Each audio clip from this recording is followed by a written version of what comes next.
My work is to work with organizations that have a little or a lot of trouble. And I often come across teams and all kinds of organizations and communities where trust is an issue, a serious one.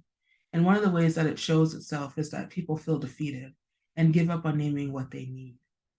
If you're coming off months, years, or even decades of disappointment in individuals and in systems and the culture that as it is lived within your organization, that weariness makes sense. And I want to invite those of you who are disconnected to consider the value of engaging, even in low trust organizations. This is an orientation that we can take on, or a stance that is about centering actually our needs and not just focusing on strategies. So, what's the difference? What we're used to is that when we don't get something that we want, whether it could be assignment, it could be a training opportunity, maybe an opportunity or a request to work from home, we typically name our disappointment, telling our manager that we're disappointed and letting them know that we really wanted to have this chance or this opportunity. But I want to invite you to take some time to identify the needs, to expand your understanding of what you are really wanting, and then to commit to speaking to those needs that you have identified.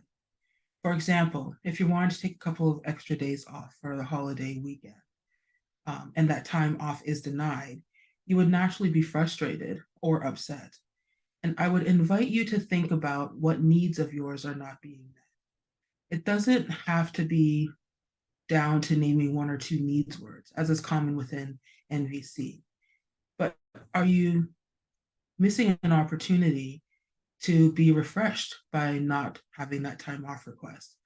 Are you cutting short time to visit with your favorite cousin who is making the effort to travel closer to you? Are you really weary and feeling like those extra couple of days will give you the reset that you need to return to work with a greater sense of readiness? Whatever your needs are, I invite you to share those needs, to go beyond the usual back and forth or even descending into silence. So, what could that sound like? You could say something along the lines of, I was surprised and maybe a little confused about this request being denied. I know that you have the final decision and I will follow whatever the outcome is. But are you open to hearing some more from me about why this is important to me and exploring some more options? By making that request, you can then go into sharing the pieces that are meaningful for you. The fact that you wanted to connect with that relative who you don't get to see often, the fact that you are feeling really tired and the extra time would be helpful. You're not sharing this as an excuse, it's just information. And it will give you a chance to know whether or not they're interested in exploring this with you.